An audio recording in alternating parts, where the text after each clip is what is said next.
Nesse segundo painel, a gente vai falar de medicina esportiva, quais tendências na preparação dos jogadores. Algo muda com o cenário atual do Covid?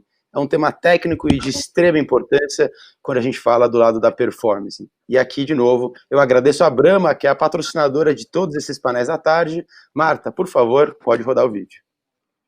A leveza do malte Pilsner, o sabor do malte Munich. Uma combinação surpreendente. Chegou Brahma Duplo Malte. Beba com moderação. Bom, e para falar sobre esse tema, 3 profissionais muito reconhecidos nessa área. Como moderador, eu convido o Márcio Atala, que é uma referência nacional em nutrição e performance, que dentre inúmeros outros projetos de grande visibilidade, é dono do canal e da Clínica Bem-Estar. Márcio, muito obrigado pela sua participação. Como convidados, além do Márcio, a gente tem aqui o Bruno Maziotti, que é um dos maiores fisioterapeutas esportivos do mundo, com passagens por Corinthians, Seleção Brasileira e PSG. Então, obrigado, Bruno, pela sua participação. E temos também o Joaquim Grava, que é hoje também um dos grandes nomes da fisioterapia mundial e criador do Instituto Joaquim Grava. Meu muito obrigado a todos vocês, estou ansioso para esse papo. Márcio, é com você. Obrigado, Eduardo. Vai ser um prazer comandar esse painel. A gente vai falar aqui de medicina esportiva, quais as tendências de preparação física para os atletas, o que a medicina pode contribuir em termos de tecnologia, principalmente metodologia, e um cenário que é desafiador pós-Covid. A gente sabe que a preparação física, a medicina, ela tem sido cada vez mais determinante nos resultados, seja por uma boa preparação ou por uma boa recuperação. Hoje a gente tem muitos campeonatos, eles vão se sucedendo e tornou-se um grande diferencial, muitas vezes, essa parte dentro de uma equipe. Cada vez vai ganhando mais importância.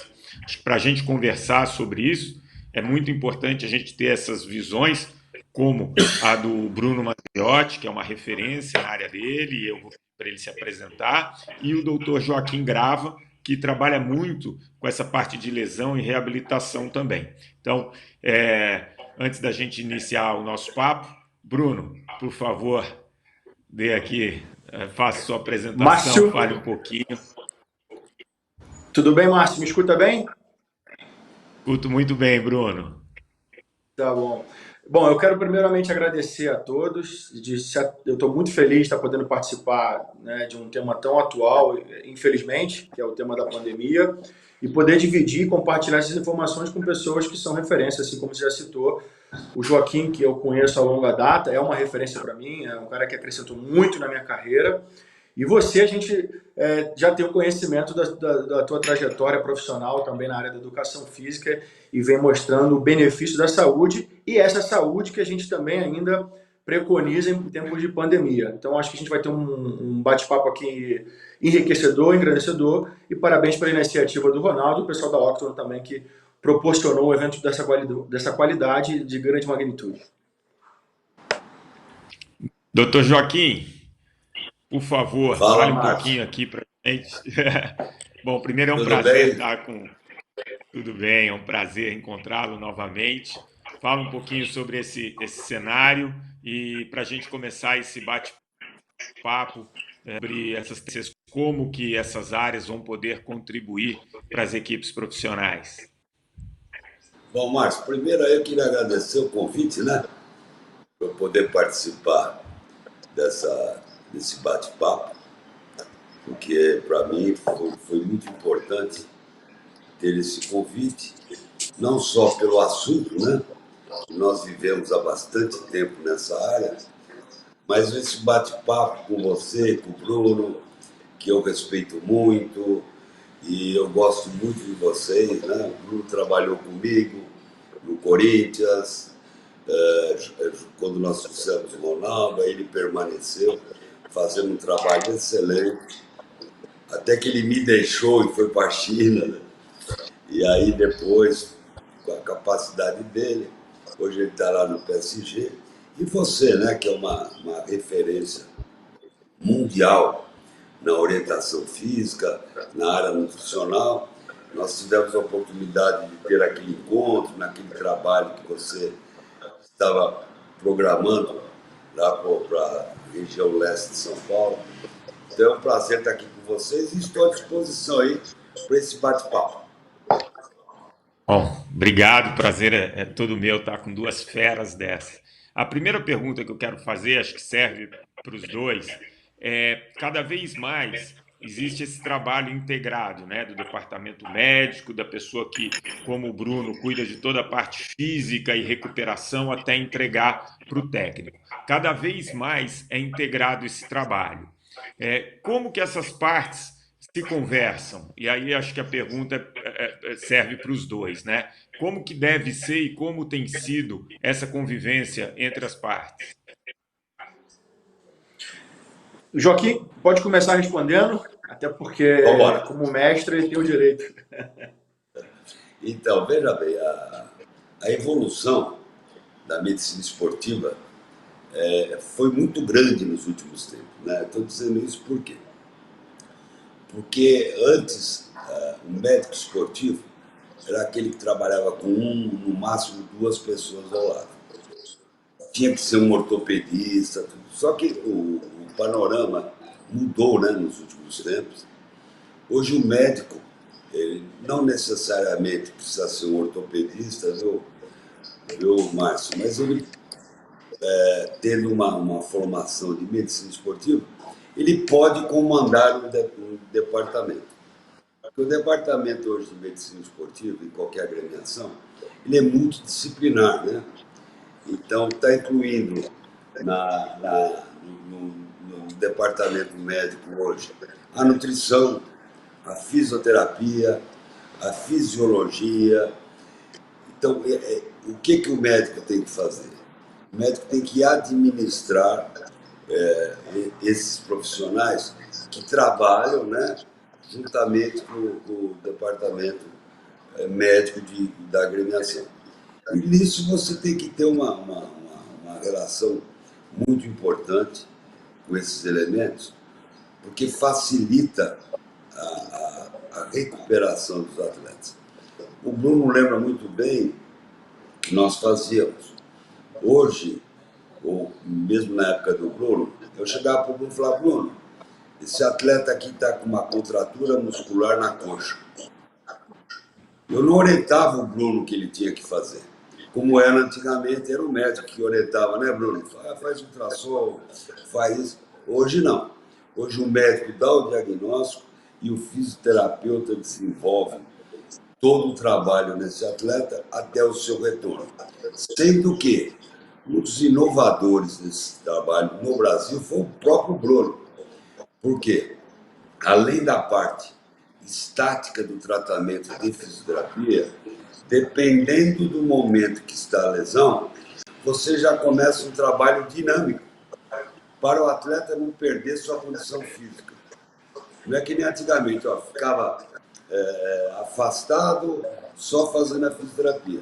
Então hoje existem modos, que o Bruno sabe melhor do que eu isso, de você manter esse atleta em treinamento, tá? Pode ser até numa hidroterapia, para ele não perder tanto a sua condição física. Então, mais ou menos é isso que nós estamos fazendo dentro da medicina esportiva e qualquer outro clube, né? Só que aqui no Brasil nós temos uma grande vantagem, porque os nossos fisioterapeutas hoje que trabalham no esporte são de altíssima qualidade. Então, por isso que o Brasil é reconhecido aí mundialmente como uma boa medicina esportiva, uma boa traumatologia esportiva, que quem faz parte disso, com certeza, é o fisioterapeuta. Ô, Márcio, se você me permite, e o Joaquim, porque o Joaquim colocou bem as premissas, né, de orientação hoje dentro de um departamento. Eu vou pegar 2 palavras que o Joaquim falou, que são extremamente importantes para essa denominação do departamento de saúde, que é manter o atleta em treinamento e também o conceito de multidisciplinaridade, que a gente também pode colocar como transdisciplinaridade.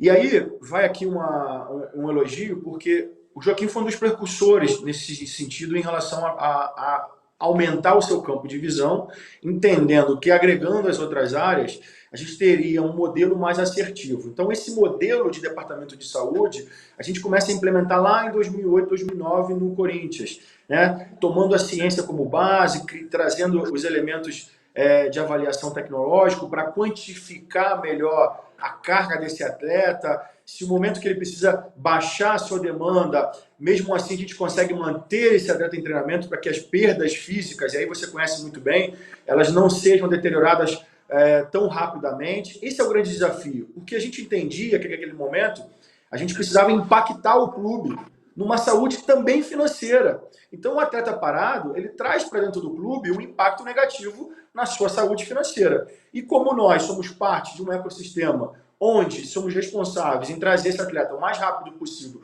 com segurança e saúde, a gente precisava criar um modelo e processo que a gente podia levar certa vantagem retornando para esse atleta o mais rápido possível.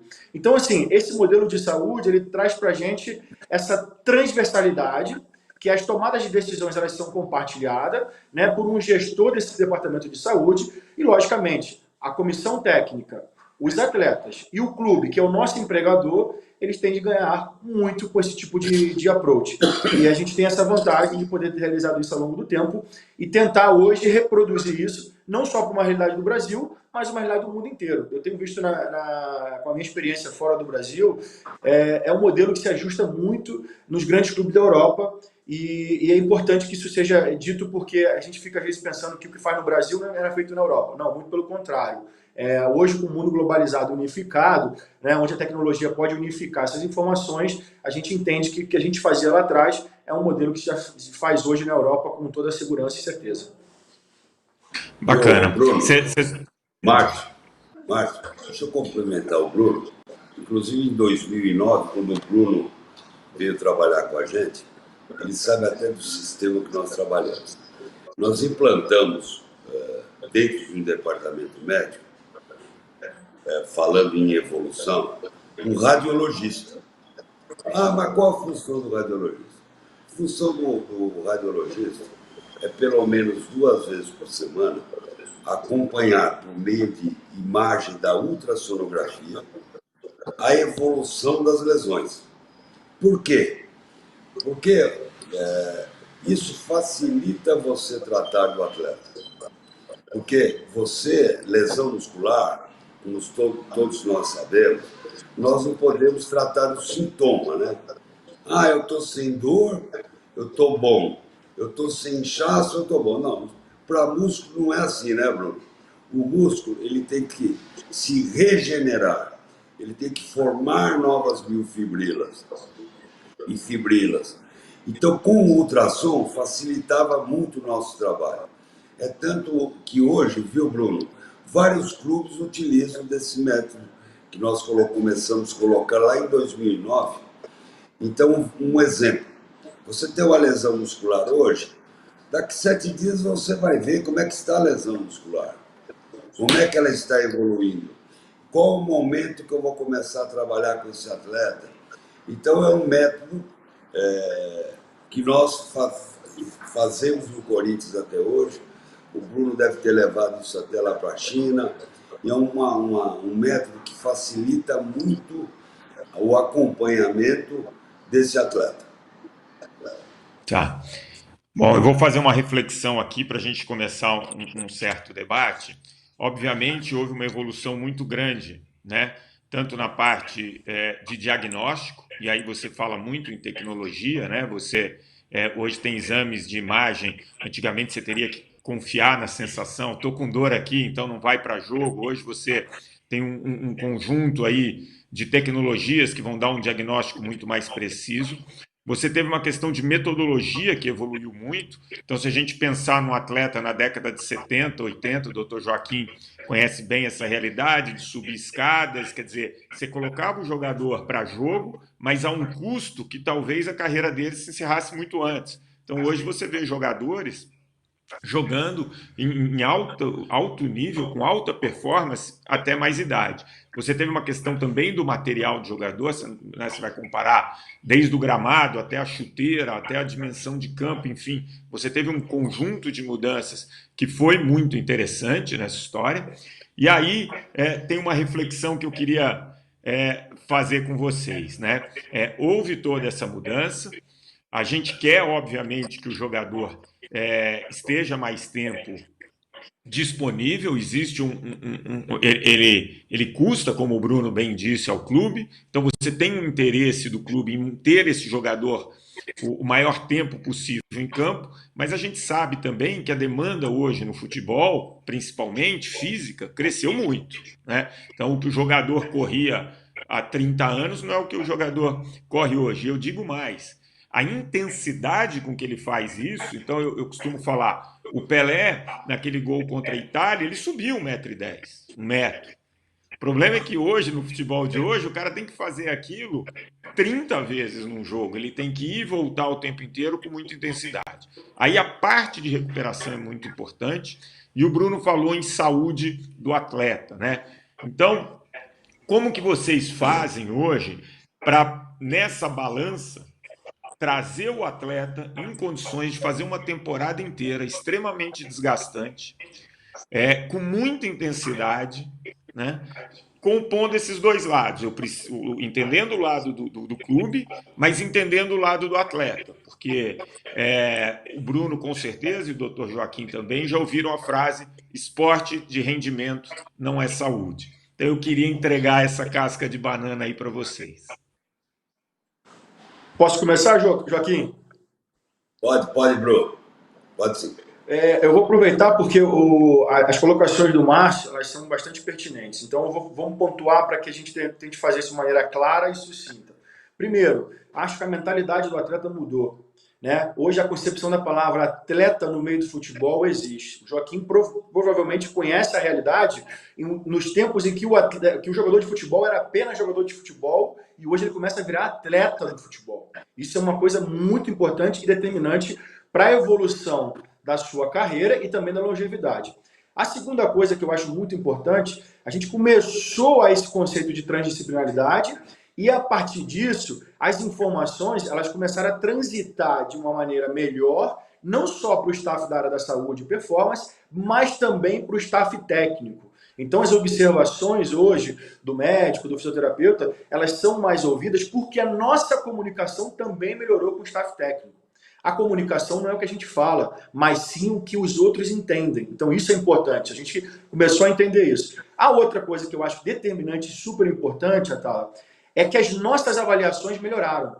Eu, por exemplo, acho que as avaliações que eram feitas só na pré-temporada, elas não podiam determinar a capacidade do atleta ao longo de toda a temporada. Então hoje, nossa realidade, ela já existe uma rotina quase que mensal das avaliações intertemporada, né, no meio da temporada. Isso ajuda muito a gente conhecer a fotografia temporal do nosso atleta. Então, assim, você tendo elementos tecnológicos que nos auxiliam a quantificar para qualificar o nosso treinamento, logicamente que você tem um atleta mais apto e maior tempo disponível, seja para treinamento e seja para jogo. Aí uma outra coisa para finalizar a observação, deixar o Joaquim falar também, você falou sobre o aumento da demanda do atleta. Talvez essa seja a maior premissa que nos oriente hoje. Ajustar a capacidade para a demanda, né? E aí, logicamente, existem algumas variáveis que não modificáveis que vão interferir. É o calendário, que a gente não consegue interferir, mas a gente precisa ajustar em cima da realidade do calendário, né? Do congestionamento do calendário. Né? A outra coisa é as histórias prévias de lesão que os atletas já apresentavam, a gente não consegue mudar isso, mas a gente consegue talvez minimizar as consequências no futuro. E hoje, se a gente olhar os dados de forma maneira fria, houve um aumento nos últimos 12 anos de 4% apenas das lesões musculares. Né? Por quê? Não pelo aumento do volume da corrida, mas sim pela intensidade. Por sua vez, as intensidades aumentaram em torno de 12% a 15%. Ou seja, aquelas corridas em alta intensidade, os sprints, as acelerações, as atividades do corte, elas são muito mais intensas. O futebol é uma atividade predominantemente de potência, e aquilo que você mencionou tem toda a razão, que é criar a resistência de potência para esses atletas. Então, essa é a realidade que a gente tem hoje no futebol mundial. Márcio. Oi. Daquele relato que você fez, eu estou bem à vontade para falar, porque eu iniciei no futebol, não tinha ultrassonografia para músculo esquelético, não tinha ressonância, não tinha tomografia. Quando eu comecei no futebol, era assim. Então, era tudo mais na base clínica. Então, você avaliava um joelho, ou era um menisco, ligamento, quase nem se pensava na lesão de ligamento. Não existia técnicas cirúrgicas para ligamento naquela época. Por isso que o atleta tinha uma vida muito curta. Nós tivemos aí atletas com 24 anos, Bruno, que foi tricampeão mundial, que parou de jogar com 24 anos, devido à lesão no joelho. Então era muito difícil. Nós não tínhamos, naquela época, o fisioterapeuta. Você dava uma orientação para o massagista e o massagista fazia o tratamento. Então, não existia esses materiais de musculação, não existia nada. Pegava uma bota de ferro, que nós chamávamos na época, para fazer exercício. Então, a evolução do futebol foi, em termos de retaguarda médica, ela evoluiu muito. Até que em 1986, que foi uma Copa do Mundo no México, a estrutura, o modo com que se joga futebol mudou muito. O futebol começou a se tornar mais físico do que técnico. Porque como o Márcio bem falou, antigamente você jogava de domingo, Bruno, se reapresentava, né? Na terça-feira, fazia um treininho físico, na quarta fazia um outro treino físico, na quinta às vezes era livre, na sexta coletivo, né? Se chama que aquela preparação para o jogo, e ia para o jogo. Quer dizer, era muito mais romântico do que físico. Só que em 1986 começou a mudar isso. Não só aqui no Brasil, no mundo todo. O futebol começou a se tornar, além da parte técnica, você tem que ter um investimento em cima da parte física. E isso estimulou. Foi aí até que em 1988, 89, eu consegui desenvolver aquela técnica que hoje se tornou até mundial, que é a manobra de grava, a cirurgia do pubis. Por quê? Só quem viveu aquilo, né, como eu vivi, sabe qual foi a diferença do atleta da antiga, que não treinava fisicamente, e aquele atleta que agora está treinando fisicamente. Por quê? Você começou a ter um desequilíbrio de toda a sua musculatura abdominal com a musculatura adutora da coxa. É isso que o Márcio falou. Você não tinha uma atenção grande na preparação física. E aí que nós começamos a mudar tanto o preparador físico como o médico. Surgiu o fisioterapeuta, que foi nessa época também, para cada vez mais deixar esses atletas numa condição física boa para praticar o futebol, entendeu? Então, essa é a história da origem do trabalho físico. E hoje nós observamos a diminuição de certas doenças que apareciam naquela época, que com o trabalho que o Bruno faz, com esse trabalho junto com a preparação física, as lesões diminuíram muito, muito. Teve também, aqui que o Márcio falou, os gramados, né, hoje são bem melhores, o calçado é bem melhor. Então, a grande incidência de entorse de tornozelo é muito pouco, né, Bruno? As lesões que nós tínhamos de tornozelo, de joelho, hoje ela é comum, mas não mais tão frequente, por causa do preparo que o atleta faz no dia a dia com vocês. Então, essa foi a grande evolução. Então, o que eu quero colocar para você é o seguinte: hoje é difícil examinar, imaginar, desculpe, como que era que você fazia o diagnóstico, então? Como é que você sabia que ele tinha uma lesão de joelho? Como é que ele sabia que você tinha uma lesão muscular? Vou dar um exemplo para vocês. Eu tive um jogador, foi um grande ídolo do Corinthians, na década de 80, 86, 87. Esse atleta tinha tido uma lesão de reto femoral. Então, depois de 15 dias, ele corria, ele fazia tudo que você podia imaginar. Ele só não podia fazer o quê? Chutar. Agora, como é que você fazia esse diagnóstico? Como é que você ia provar isso? Com os dirigentes, com a torcida, com a imprensa. Então, é um exemplo que eu dou da evolução. Que hoje o atleta se machuca no campo, a primeira coisa que o repórter vai perguntar para o Bruno, quando será feita a ressonância. Não é assim, Bruno? Exatamente isso. Mas, assim, esse ponto é importante, né, Márcio? Porque a gente não substitui a expertise, ela está aí para somar. Mas se você tem outros elementos que possam somar, logicamente que é isso. E a inovação, para mim, é justamente isso, é questionar o que a gente fazia. Então, a gente está inovando nesse sentido. Eu acho muito bacana, acho muito bacana isso. E o que acontece? Obviamente, o Bruno tocou num assunto muito interessante, que é a questão de calendário.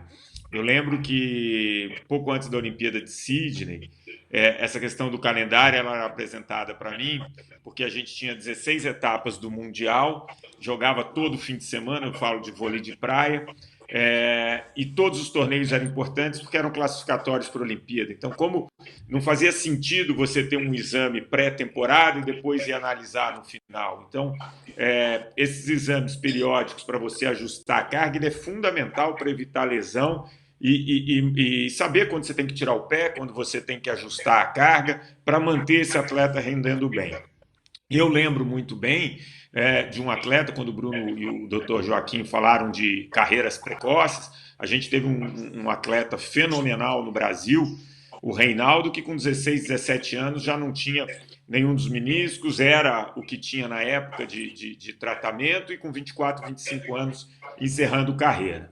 E aí tem um detalhe hoje, que também vocês abordaram, de evolução, que é a questão do equilíbrio muscular.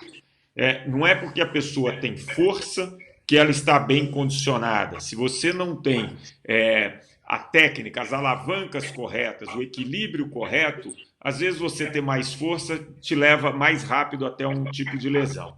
Então, isso evoluiu muito, e nesse ponto eu queria perguntar para você, Bruno, como que foi essa alteração? Então, antigamente era muito normal você colocar exercícios muito isolados na parte física para uma reabilitação, sem você ter a parte dinâmica e exercícios conjugados, né, onde você consegue envolver mais grupos musculares. Como foi essa evolução e como que está sendo isso para o futuro? Márcio, é ótimo, quando a gente tem a possibilidade de debater sobre pontos tão importantes, né?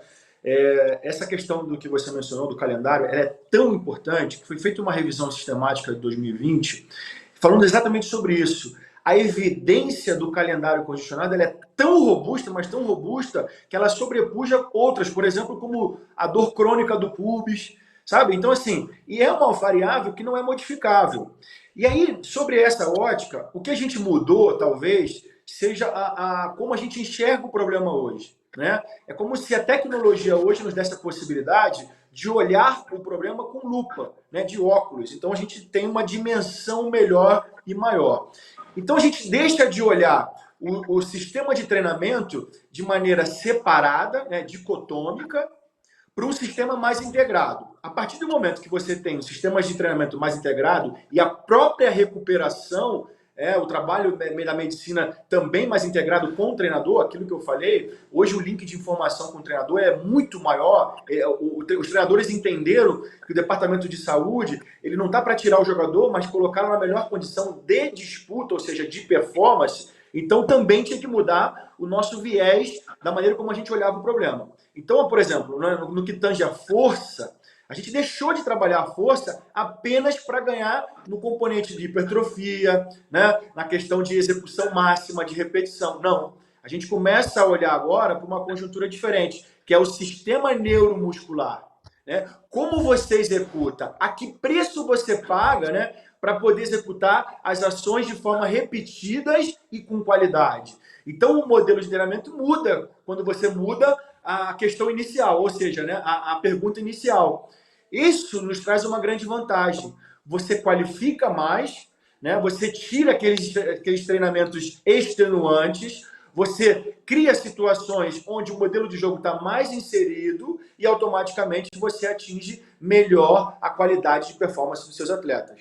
A questão do modelo, de você enxergar a força de maneira diferente, é por uma questão básica e simples que a neurofisiologia já explica, né, de muitos anos atrás, que é a questão do viés da biomecânica. É transmissibilidade. Né? Essa força ela precisa transmitir ao longo de todo o corpo. Ao momento que essa força para de transmitir em determinada articulação, essa articulação vai sofrer. Aquilo que o Joaquim falou é extremamente importante. Hoje a incidência de lesões do cruzado anterior, das entorses mais severas de tornozelo, elas diminuíram, mas por conta, a gente tem aumento das lesões musculares. Por quê? É o aparelho, talvez seja o aparelho neuromuscular, que sofre um pouco mais pelo aumento da demanda do esporte. Então, esses ajustes com a tecnologia, volto a repetir, a tecnologia ela não substitui nunca o expert, porque é o expert que vai manusear toda essa tecnologia e que vai dar o seu diagnóstico final. Então, assim, a experiência ela não pode ser colocada de lado, muito pelo contrário.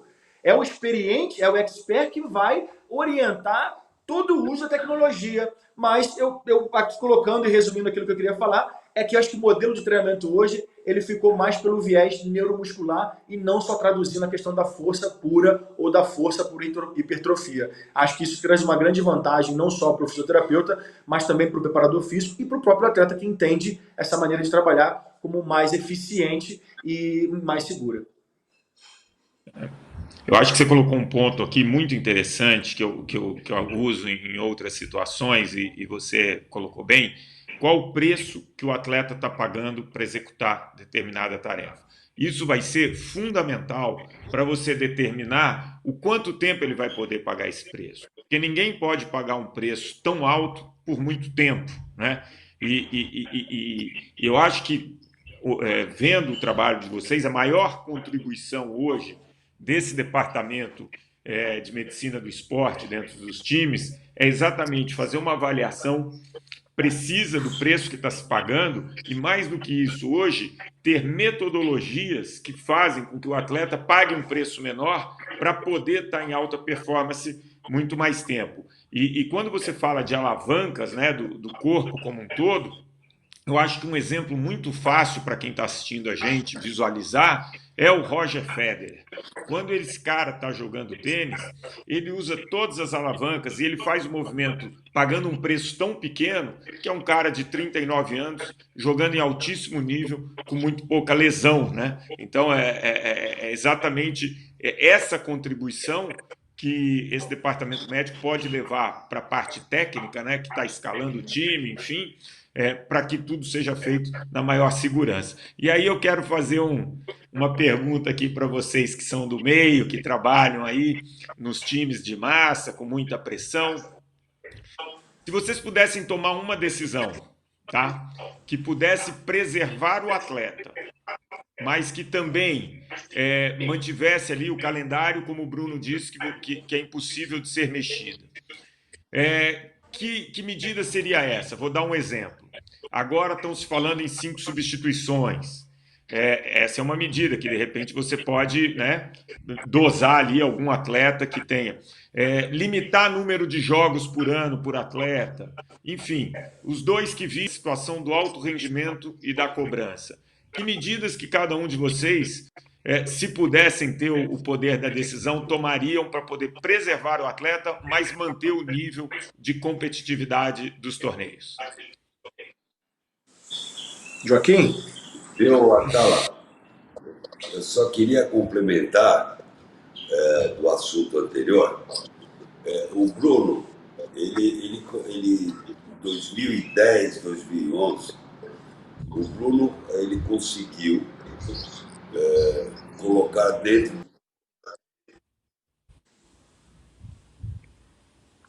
Doutor Joaquim, você está me ouvindo, Bruno? Eu estou ouvindo bem. Acho que o Joaquim caiu a conexão dele lá, né? Mas eu posso aqui iniciar, eu posso falar aquilo. Muito boa pergunta, e talvez seja essa pergunta de $1 milhão, né? Vamos tentar achar essa resposta, mesmo que não seja, a gente não ganhe por isso.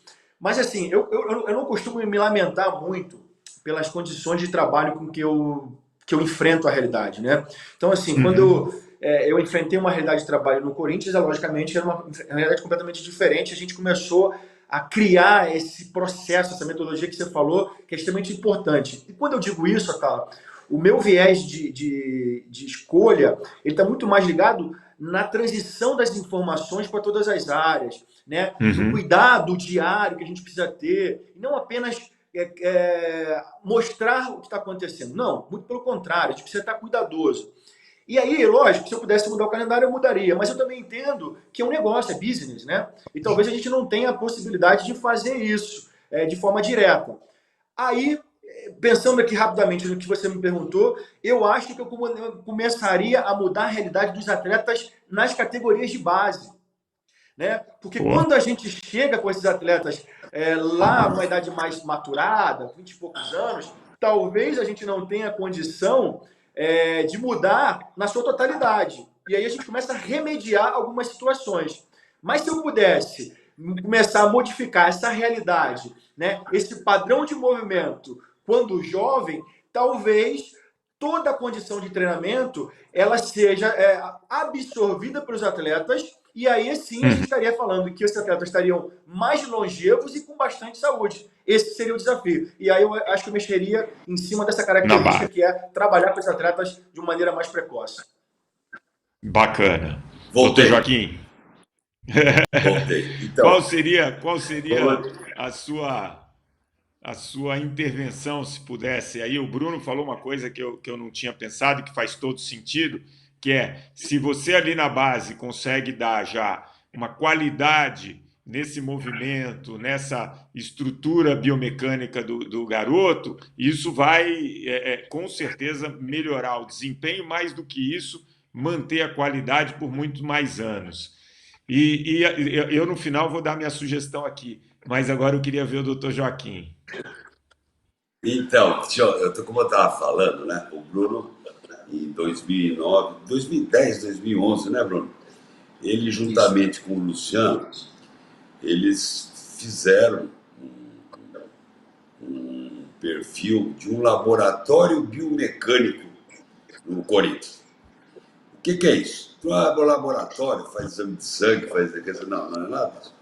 O laboratório biomecânico nada mais é que uma avaliação biomecânica, principalmente do atleta das categorias amadoras que estão em evolução e principalmente nos pós-operatórios. É tanto que hoje, do mesmo jeito que eu não tinha ressonância quando eu comecei, hoje eu acho difícil um departamento médico ter uma evolução sem o laboratório.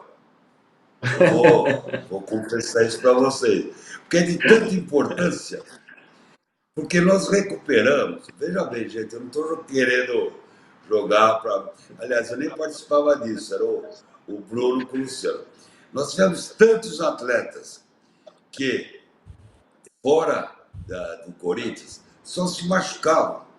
Teve atleta que já estava há 2 anos e meio, não só do Brasil, não. Atletas de fora também, que não eram brasileiros, faziam essa avaliação no laboratório, treinavam no laboratório e ele retornava à sua atividade. Então, essa é de suma importância, nós termos isso. E o laboratório também mostrou que esse excesso de jogo acaba com o jogador, né, Bruno? Do modo que ele é feito. Porque, além dos jogos, nós temos que ver a logística, né, Bruno? Aqui no Brasil, a logística no Brasil, para vários campeonatos, é muito ruim, é péssimo para o futebol. Porque é diferente lá da Europa, é diferente até em vários países da América do Sul. As coisas são muito próximas. Um exemplo, um time aqui de São Paulo e jogar no Ceará, olha aí, olha a diferença de clima, horário, aeroporto. Time do Rio Grande do Sul que vai jogar no Belém, exemplo, aí ele joga lá no Belém no domingo, tem que jogar na quarta aqui. Ele já perdeu um dia e meio de recuperação. Então, o calendário brasileiro realmente ele tem que ser reavaliado, porque para se preservar a parte técnica do atleta e a parte física, né? Uma coisa que nós temos que avaliar. E outra coisa, o Bruno estava falando em expertise e tal, isso é muito dependente do examinador. Por exemplo, não adianta eu fazer exame isocinético, para saber a condição muscular, se eu não tenho um examinador com expertise para fazer essa avaliação do isocinético. Tem isso também, né, Bruno? Perfeito. É exatamente isso. Agora estou curioso pelo Atala. Atala, qual seria a sua sugestão? Antes da minha sugestão, eu tenho duas perguntas aqui, que eu vou dar minha sugestão antes do pessoal aqui. Tem duas perguntas de quem está nos assistindo. Falar também que o Dr. Joaquim tocou num ponto fundamental, né? Lesão todo atleta tem. Voltar da lesão, ter esse diagnóstico de se está equilibrado ou não, faz toda a diferença para uma nova lesão. Tenho certeza que você concorda comigo, né, Bruno? Essa junto com o calendário, são as evidências mais robustas dessa revisão sistemática. Essas são as lesões prévias. Então, se você pergunta para o seu atleta quantas lesões você teve na temporada passada e condiciona melhor esse retorno to play, né? Você já está 50% desse trabalho está sendo feito. Então, a gente não pode dar um peso a mais à tecnologia, mas você também precisa entender que o expert ele é fundamental nas tomadas de decisões. Bom, a minha sugestão nunca vai ser levada à frente no futebol, porque mexeria completamente com o sistema tático, mas hoje eu acho que as pessoas, os atletas, eles acabam correndo muito, né? Fazendo muita intensidade, uma distância muito grande. Eu sempre fui fã de você limitar a condição do impedimento só na linha da grande área, aumentando o espaçamento dos atletas, entendeu? Assim você obriga, mas esse seria uma mudança muito maior no jogo, né? Porque passaria por uma condição tática, você deixar os jogadores mais abertos, enfim, talvez o atleta não precisasse correr tanto, enfim, porque você poderia mudar a dinâmica do jogo, mas isso é só um palpite de quem está vendo a situação de fora. Agora, tem duas perguntas interessantes. Uma do Israel Bisoni, ele pergunta se essa questão da substituição, que agora foi aumentada em alguns torneios, seria bem-vindo pós-pandemia ou é por um período específico? Como que vocês entendem essa situação? Se me permite, Joaquim, falar, eu acho que a gente pegou um ponto importante. Vai ajudar, sem sombra de dúvida. Por quê? A gente não tem na história do futebol um período de inatividade tão grande quanto esses 3 meses ou 4 meses, né? Algumas ligas ainda não retornaram. Eu vou tentar ser o mais rápido possível. O único modelo que a gente tem descrito foi em 2011 com a NFL, com uma realidade de esporte diferente com a gente. Pra você ter uma ideia, Joaquim, Naquela temporada, quando os times de futebol americano retornaram, eles tinham uma média de 5 lesões neurotendíneas, ou seja, tendinosas, nas suas temporadas entre 2007 e 2016, se não me falha a memória. Depois, quando eles retornaram, só na pré-temporada, eles tiveram um aumento de 12 lesões. Só na pré-temporada. A média desses atletas que se lesionavam era de 29 anos. E a média baixou para 23.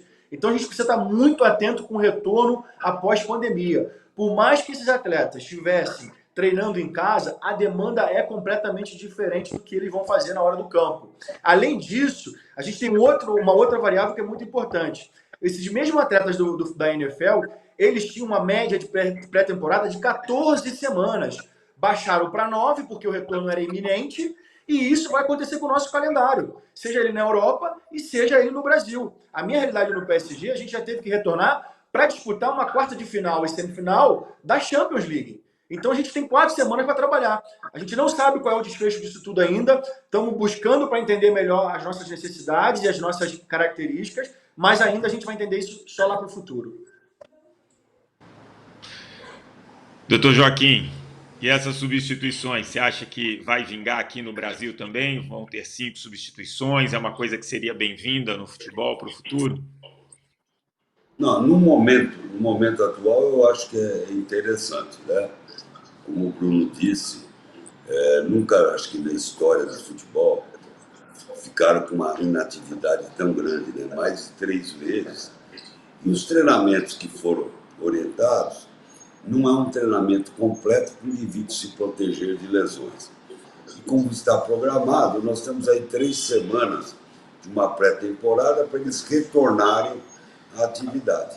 E nós temos o exemplo lá do campeonato alemão, que na primeira rodada, se não me engano, nós tivemos 8 lesões musculares.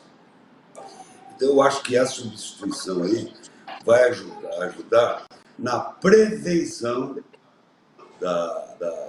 dessas lesões.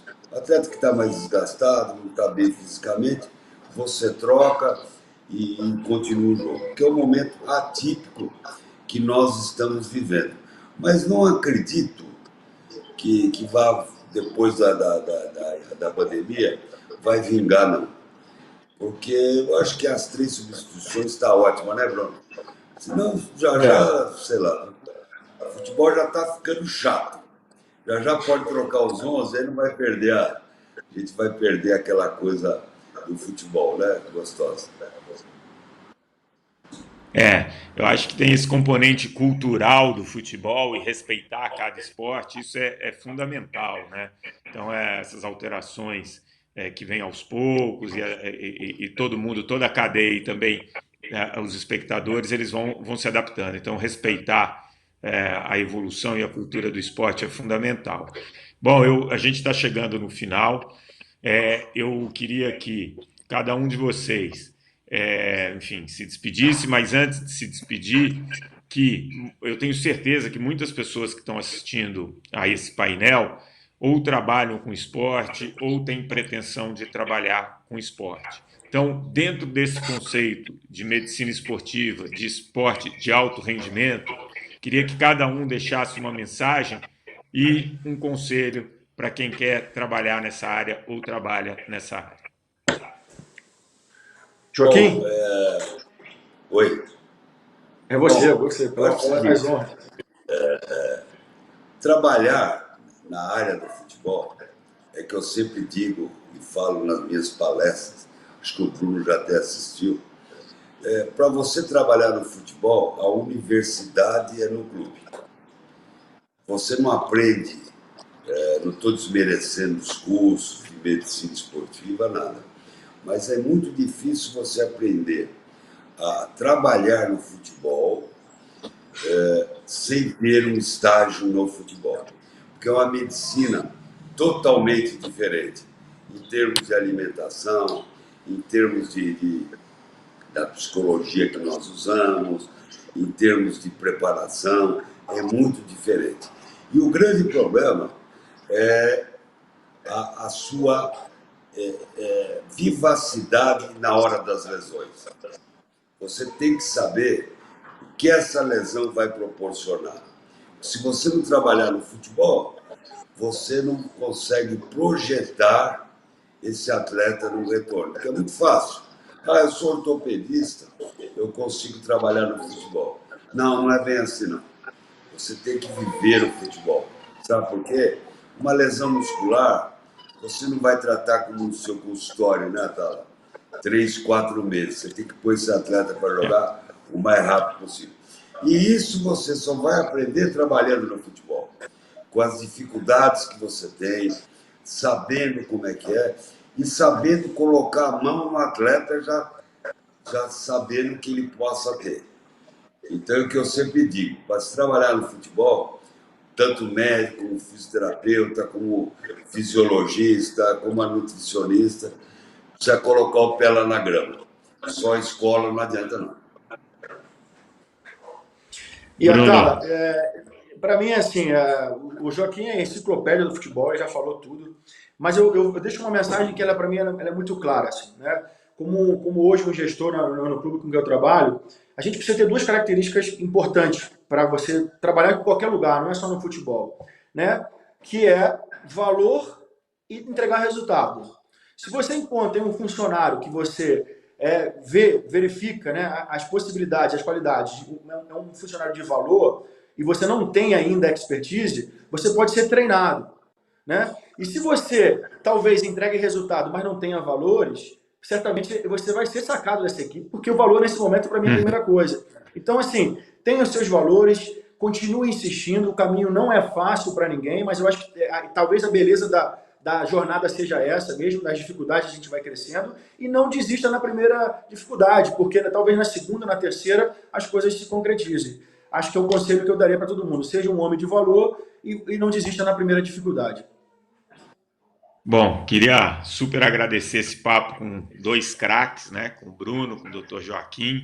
Isso que o Bruno falou agora no final é fundamental, manter o valor e saber, né, que a medicina do esporte hoje ela é muito mais democrática do que era antes, como o Dr. Joaquim falou, um departamento antes tinha 2, 3 profissionais, hoje você tem uma gama de profissionais e aí cada um dá o seu melhor, não abrir mão dos seus valores e certeza que em algum momento terá uma oportunidade de contribuir com o esporte.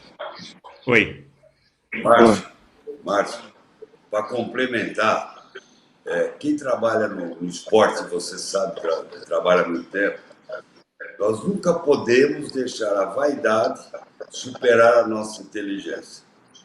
Que a partir do momento que essa vaidade que você cria, todo mundo te conhece, fisioterapeuta de lá, médico de lá, superar a sua inteligência, você não vai chegar a ponto nenhum.